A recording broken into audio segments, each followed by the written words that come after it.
"We don't need old men like you dragging us down," she said, flipping her hair like firing me was just a box she had to check. But my name's Stanley Rowe. I'm 59. For the last 18 years, I was the operations manager at Harper Machinery in Indianapolis, Indiana. I wasn't the guy who gave big speeches or demanded attention at meetings. I was just the steady hand keeping the gears turning at a company that supplied industrial equipment to half the factories in the Midwest that I didn't argue, didn't threaten, didn't make a scene. I just gave her a sarcastic smile, nodded once, and walked out of Vanessa's office. Back at my desk, I cleared it methodically while the younger staff avoided eye contact. Some of them I'd trained from their first day as teenagers. Now they had kids of their own. Yet no one said a word while I packed up nearly 2 decades of my life into a cardboard box. Charles Harper had built this place from scratch 43 years ago. Started with a single lathe in his garage, grew it into a $30 million business on grit and a reputation for reliable machines. When his health went downhill, he personally asked me to run operations. "You're the only one I trust not to cut corners," he'd said. Now his daughter was in charge. Vanessa, 28, fresh business degree, 2 years in Miami. She said the company needed modernization and new perspectives, which really meant pushing out anyone who remembered how things were done before spreadsheets. Replaced common sense, walking to my truck with that box, I felt strangely calm.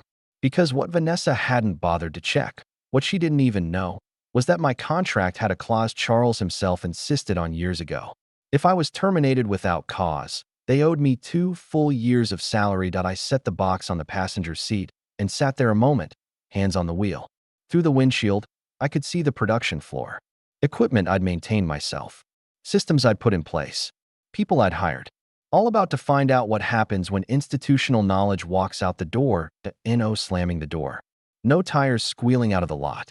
I just started the engine and headed home to call Harold Preston, a lawyer buddy who'd been itching for a case this straightforward, but I've never been flashy.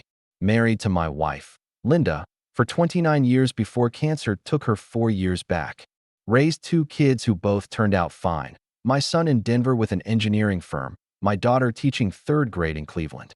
My life was about consistency, reliability. The same values I brought to Harper Machinery. Charles Harper had been more than a boss. In a lot of ways, he was the father I never had. My own dad walked out when I was 11, left my mom to raise 3 boys on a secretary's pay. Charles took a chance on me when I was 41, laid off from a dying auto plant. Armed with nothing but hands-on experience and a community college degree. "Credentials don't build machines," he told me in my interview. "Men with sense and skill do." Within 2 years, I was operations manager. Charles and I weren't fishing buddies or drinking partners. But there was respect.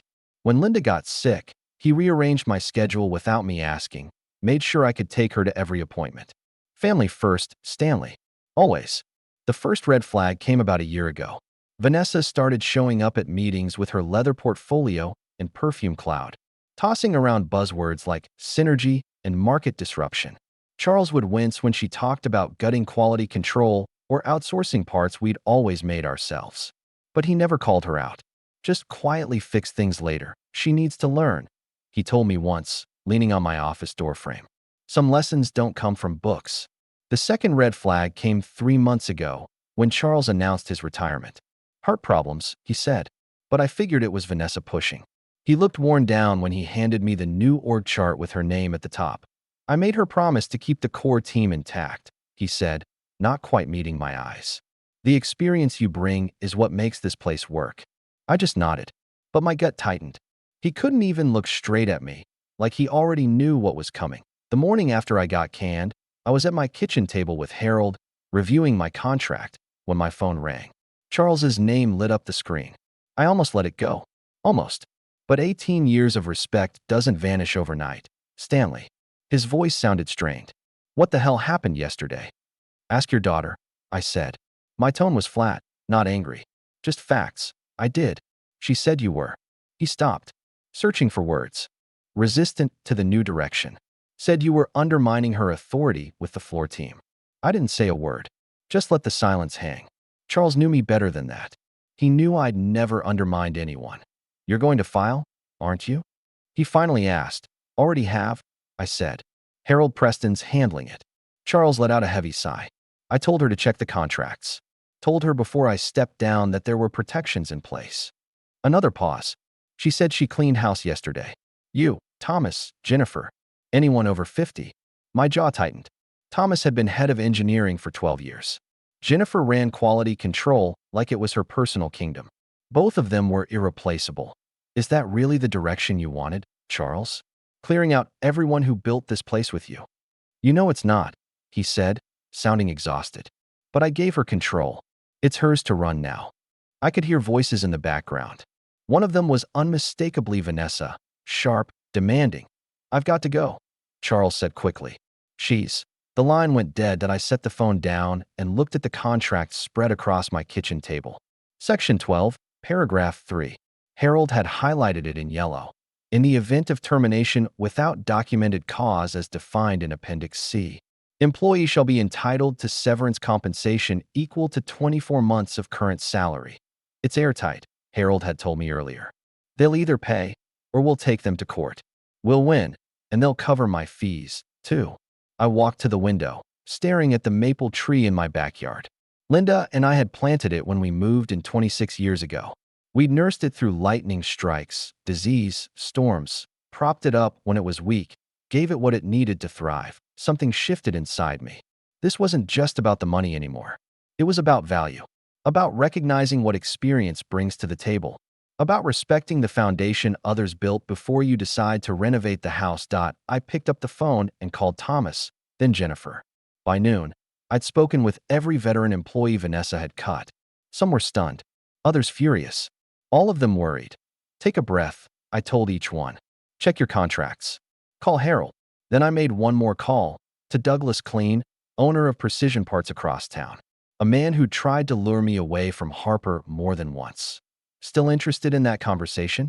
I asked him. 3 days later, I was sitting across from Vanessa and Harper Machinery's corporate attorney in a downtown office. Harold beside me, his battered briefcase open, my contract on the table. This is ridiculous, Vanessa said, not even glancing at the paper. We're implementing a new direction. That's cause enough. Harold, calm as ever, tapped the highlighted clause. Termination without cause, as defined in Appendix C, requires severance equal to 24 months' salary, approximately $320,000 in Mr. Rowe's case. The corporate lawyer, a young guy named Justin, fresh out of law school by the look of him, read through the contract with growing unease. Miss Harper, he said carefully, the definition of cause here is very specific. Performance issues, ethical violations, criminal acts. He was resistant to change. Vanessa cut in, arms crossed. That's insubordination. Where's the documentation? Harold asked smoothly. Written warnings? Performance plans? Appendix C requires a documented pattern, not a single incident. Justin flipped through a thin folder. Nothing. His face tightened. Fine, Vanessa snapped. So we pay him a few months severance and move on. 24 months, Harold corrected. As stipulated. That's ridiculous. We'll offer 6 months. Take it or leave it. I stayed silent, just watching her. For a moment, I saw Charles in her, the same stubborn jawline. But where his stubbornness had been about building something, hers felt aimed at tearing it apart. Harold snapped his briefcase shut. Then we'll proceed with legal action. Discovery should be interesting, especially concerning the termination of multiple employees over 50. Justin's eyes widened. He leaned toward Vanessa and whispered something urgent. She waved him off, dismissive. Before you make threats, Vanessa said, cutting her eyes at me while ignoring Harold completely. You should know we're prepared to fight this. You'll be tied up in court for years. I finally spoke. I've got time, and we'll make sure the industry knows you're difficult to work with. She smirked. Good luck finding another position at your age. That's when her father appeared in the doorway. I hadn't seen Charles since his retirement party. He looked thinner, paler, but his eyes were sharp as ever. Vanessa, he said quietly. A word. We're in the middle of something, Dad. Now, he said, not a request. They stepped outside the glass wall of the conference room. I could see them arguing. Charles gesturing firmly, Vanessa stiffening. Her posture more defensive by the second. When they came back in, Vanessa wouldn't look at me. Justin, Charles said, his voice steady. Prepare the severance agreement, as written in the contract. Dad, Vanessa started. Not now. Then Charles turned to me. I apologize, Stanley. This isn't how I wanted things to end. I nodded once. Nothing more needed to be said between U.S. Harold and I stood to leave. Vanessa stepped in front of me. This isn't over. I'll be reviewing all vendor relationships. Any company that hires you can forget about doing business with Harper. Charles flinched at her words, but stayed silent. I just nodded again. Thinking about my talk with Douglas Clean the day before, about the partnership offer he'd laid on the table, and the niche market Harper had ignored for years. The same one Precision Parts was ready to grab. You're right about one thing, I told her. It isn't over. The severance hit my account a week later. $320,000, minus taxes. More money than I'd ever seen at once. I should have felt vindicated. Instead, I felt hollow. Money wasn't the point. Neither was revenge, not really. This was about something deeper. That same afternoon, I met Thomas Baldwin, our former head of engineering, at a diner halfway between our houses. 3 o'clock in the afternoon, the place was nearly empty. Just a couple of truckers at the counter, and us in a back booth. Harold got me a year's severance, Thomas said, stirring his coffee without drinking it. Not as good as your deal, but better than nothing. They want me to sign an NDA. I frowned. 5 years. He nodded. Can't talk about proprietary processes or business practices. 5 years. 40 years in engineering. And suddenly, I can't even talk about my own work. He gave a bitter laugh. You signing it? I asked. Don't see much choice. Got a granddaughter starting college next year. I reached into my jacket and slid a business card across the table. Douglas Clean. Precision Parts, I said. He's looking for a consultant. Someone who understands precision hydraulics. No NDA required. Thomas stared at the card. Harper would sue me if I took this. Not if you're just advising on general industry standards, I told him. There's nothing proprietary about that. Thomas pocketed the card slowly. What's going on, Stanley? This isn't like you.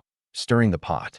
I hadn't told anyone about my arrangement with Douglas Clean yet, but Thomas deserved to know. We'd worked side by side for more than a decade. I'm partnering with Precision, I said low. Douglas is bringing me in to head a new division, specialized hydraulic components. The small batch, high-margin stuff Vanessa thinks is a waste of time. Thomas's eyebrows shot up. The custom work. Charles always said that was Harper's future. Vanessa's obsessed with mass production. Thinks she can beat overseas prices. She can't, Thomas said flatly. Not with our labor costs. I know. So does Charles. I leaned in. Is that why you think I'm telling you this? You think Charles is involved? He shook his head. No. But I had lunch with Jennifer yesterday. She said Vanessa's been liquidating equipment, the specialized machines Charles bought last year for custom work. She's already sold half of it. That's over $2 million in equipment, Thomas said, eyes wide. At auction prices, she probably got 30 cents on the dollar. He sat back, the realization settling in. She's stripping the company, converting assets to cash. And guess who's been buying property in Miami? I added, Jesus. Thomas rubbed his face. Does Charles know? I don't think so. He built that company for legacy, not liquidation. We sat quiet for a minute, both of us taking in what that meant, not just for us, but for the 100-plus families still at Harper. For Charles's life's work, what are you going to do? Thomas finally asked. Build something better, I said simply. Something that respects the past and the future with Douglas Clean. Thomas sounded skeptical. Douglas is just an investor. He's 2 years from retirement. He wants to back people who know what they're doing, then step aside. And let me guess, you need an engineer who understands hydraulics? I smiled for the first time in weeks. The position's yours, if you want it. Provided your NDA sticks to truly proprietary stuff, not general knowledge. Thomas studied me. This isn't just business for you, is it? It's personal, I said. It's about value, about building something that lasts. That's all I've ever wanted. 2 months after I was fired, I was in Douglas Klein's office looking over blueprints for the new facility. The converted warehouse on the east side of Indianapolis would house Cornerstone Precision, our new venture for custom hydraulic components. The name was Thomas's idea. Build from the corners up, he'd said. That's how you make something that lasts. Douglas, a barrel-chested man with a white beard and sleeves always rolled up, spread supplier contracts across his desk. Machine shops confirmed. They can deliver the first 5 units by next month, he said. And the CNC programmer starts Monday. He gave me a look. Former Harper employee said you recommended us. I nodded. Jason Wright had been at Harper 6 years, brilliant at computer modeling and criminally underpaid. Vanessa cut his department's budget by 30% while doubling her own salary. He quit 2 weeks ago. How many does that make now? Douglas asked. 7. I replied. All top performers. Douglas whistled low. Harper's losing talent fast. People follow good leadership, I said. Vanessa's not providing it. My phone buzzed. A text from Jennifer, still at Harper's lab, but feeding me info. She's 3 years from retirement and couldn't risk leaving, but she could keep her eyes open. The message had a photo of an internal memo, production delays, quality control issues. 3 major clients threatening to pull contracts over missed deadlines. I showed it to Douglas, who adjusted his glasses. Just as we predicted, the brain drain's already affecting output. I slid the phone back into my pocket without any satisfaction. Harper employed families I'd known for years, people with mortgages, kids in college, parents in nursing homes. Their hardship wasn't my goal. We should reach out to Midwest Manufacturing, I said, one of Harper's biggest clients. Tell them we'll be operational in 60 days. Douglas nodded and made a note. Already scheduled a meeting for next week. Their purchasing managers are eager to talk. I stood and walked to the window overlooking the warehouse floor. Workers were installing the first pieces of equipment, the bones of something new, built on respect for experience and for innovation. My phone rang. Charles Harper's name lit the screen. I told Douglas I should take it. He nodded and stepped out, closing the door behind him. Charles? I answered, Stanley. His voice sounded tired, defeated. We need to talk. I'm listening. A heavy sigh. I know what you're doing. The new company, the Harper employees you're hiring away. I didn't say anything. It wasn't illegal. Wasn't even unethical. Just business. I'm not calling to ask you to stop, Charles continued. I'm calling to ask for your help. That caught me off guard. What kind of help? The kind that might save what's left of my company. He paused. Vanessa's been selling off assets, cutting corners on quality. The board's concerned. So am I. Why tell me this? I asked. Because you're the only one who knows every part of the operation. The only one who might see a path forward. Another pause. And because I should have listened to you months ago when you warned me she wasn't ready. I closed my eyes. I thought about all those years working alongside Charles. Building something we were both proud of, something that employed hundreds of people who trusted us to make good decisions. What exactly are you asking, Charles? I finally said, come to my house tonight. 7. Bring Thomas if he's willing. The board wants to meet to discuss options. Options? Yes, he said, his voice firming slightly, including a change in leadership. I looked down at the warehouse floor again, at our small but growing operation, at the future I'd been building out of the ashes of betrayal. I'll be there, I said finally, but I'm not promising anything. Fair enough, relief evident in his voice. And Stanley? Yes. Thank you for still taking my calls. 6 months after being fired, I stood in the back of Harper Machinery's main conference room. The quarterly all-hands meeting had just started.